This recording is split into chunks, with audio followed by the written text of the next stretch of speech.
Avez-vous déjà pensé qu'une grande partie des aliments que nous mangeons dans le monde pourrait être sous le contrôle de quelques entreprises géantes seulement? Lorsque vous entrez dans un supermarché, vous voyez des centaines de marques différentes, des milliers d'emballages variés et un réservoir d'options infinies sur les étagères.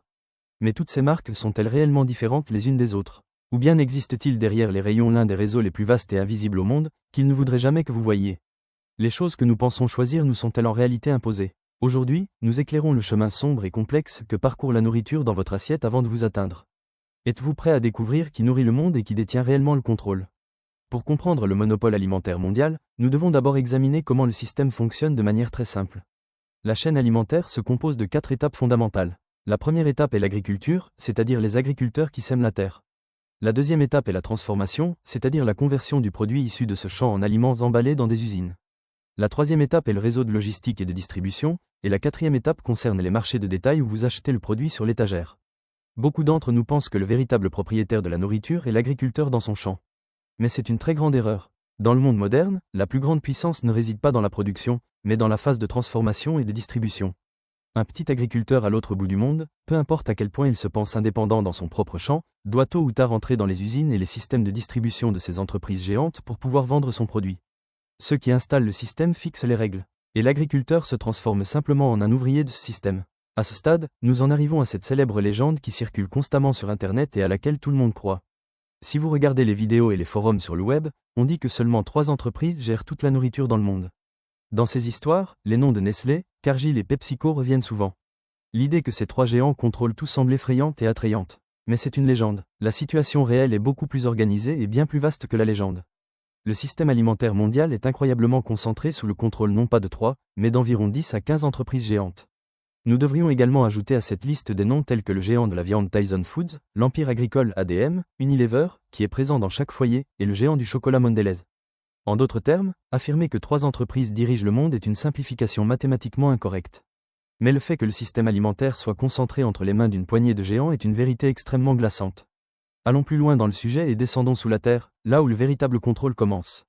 La chaîne alimentaire ne commence pas au marché, mais à la semence. Aujourd'hui, le marché commercial des semences et les pesticides agricoles dans le monde sont entre les mains de seulement quelques géants de la chimie et de l'agriculture. Des entreprises massives comme Bayer, Corteva et Syngenta sont les maîtres absolus de ce marché.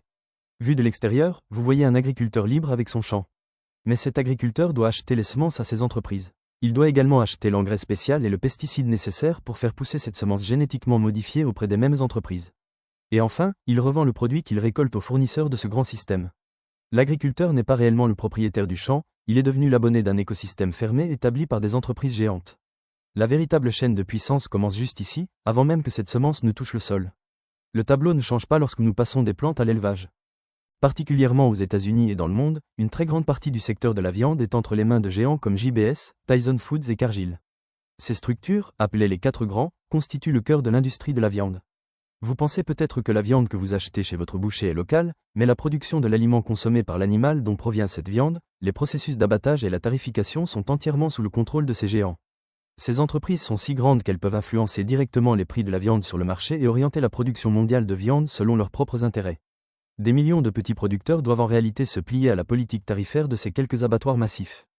Revenons maintenant dans l'allée du supermarché. En marchant à travers les rayons, vous voyez des centaines de marques différentes. Différentes couleurs, différents logos, différents noms. Cela vous donne l'impression d'avoir la liberté de choisir, de sélectionner le meilleur parmi différentes entreprises concurrentes. Nous appelons cela une illusion, car beaucoup de ces différentes marques sur les étagères appartiennent aux mêmes sociétés mères en coulisses. Par exemple, Nestlé ne fait pas seulement du café. Elle possède des centaines de sous-marques, de la nourriture pour bébés aux aliments pour animaux de compagnie, de l'eau en bouteille aux crèmes glacées. Unilever produit à la fois la glace que vous mangez et la lessive avec laquelle vous lavez vos vêtements. PepsiCo ne vend pas seulement des boissons gazeuses, elle possède presque la totalité de l'immense rayon des chips et des collations du marché. Le message qui vous est présenté est très clair. Il semble y avoir beaucoup d'options, mais en fait, le nombre de propriétaires vers lesquels cet argent se dirige ne dépasse pas les doigts d'une main. La diversité sur les étagères est une couverture très colorée masquant le monopole. Toutes ces choses que je vous ai dites peuvent ressembler à un film dystopique. Alors, cette situation est-elle réellement dangereuse? Nous devrions regarder cela de manière objective. Parlons d'abord des risques. Le fait que toute la nourriture soit entre les mains de quelques entreprises signifie que la possibilité de manipulation des prix est très élevée. Cela signifie que les petits producteurs et les paysans ne peuvent pas rivaliser avec ces géants et disparaissent. C'est la formation d'un système alimentaire uniforme où le monde entier mange le même type de blé et le même type de maïs. Et surtout, comme nous l'avons vu pendant la pandémie, c'est le risque que ces chaînes d'approvisionnement massives se brisent d'un coup lors de moments de crise mondiale et laissent les rayons vides. Alors, n'y a-t-il aucun avantage? Bien sûr que si, 8 milliards de personnes vivent dans le monde. Ils ont mis en place ce système parce que l'efficacité a atteint des proportions incroyables. Grâce aux réseaux de distribution mondiaux, vous pouvez manger un fruit provenant de l'autre bout du monde à un prix très bas en plein hiver. La seule façon actuelle de nourrir des milliards de personnes à bas prix est le système de production de type industriel établi par ces entreprises géantes. Alors, arrivons-en à la question principale. Si 3 personnes ne dirigent pas le monde, qui détient le contrôle réel? Voici la vérité choquante. Dans le système alimentaire, il n'y a pas un seul homme ou un seul centre assis dans une pièce sombre décidant de tout. Ce à quoi nous sommes confrontés est un réseau massif où les entreprises géantes, les politiques agricoles des États, les accords commerciaux mondiaux et le système financier de Wall Street s'entremêlent. C'est un réseau, c'est un système parfait composé de milliers de mains invisibles et non d'une seule main.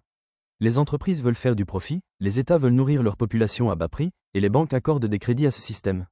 Ce réseau complexe d'intérêts est la puissance réelle qui détermine le prix et la qualité de la nourriture que nous mangeons aujourd'hui.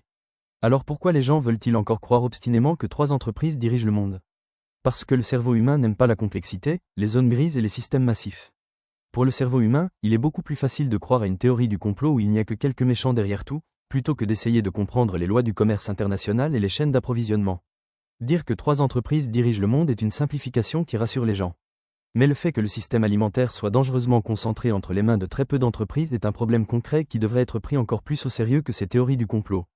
Combien de temps encore le système alimentaire mondial pourra-t-il supporter le poids de cette concentration? La puissance pourra-t-elle être redistribuée à l'avenir? La technologie change lentement les règles du jeu. Les viandes artificielles cultivées en laboratoire peuvent ébranler les géants de l'agriculture animale.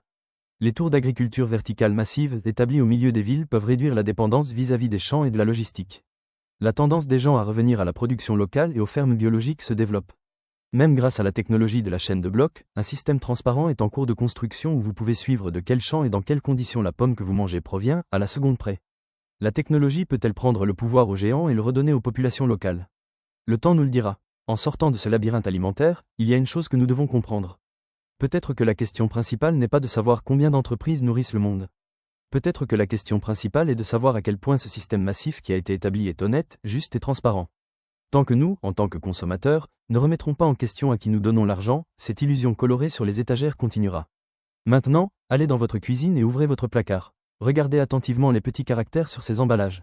Et posez-vous cette question. Savez-vous vraiment ce que vous mangez aujourd'hui? Partagez vos propres réflexions avec moi dans les commentaires. N'oubliez pas de vous abonner à la chaîne et d'activer la cloche pour continuer à poursuivre les vérités.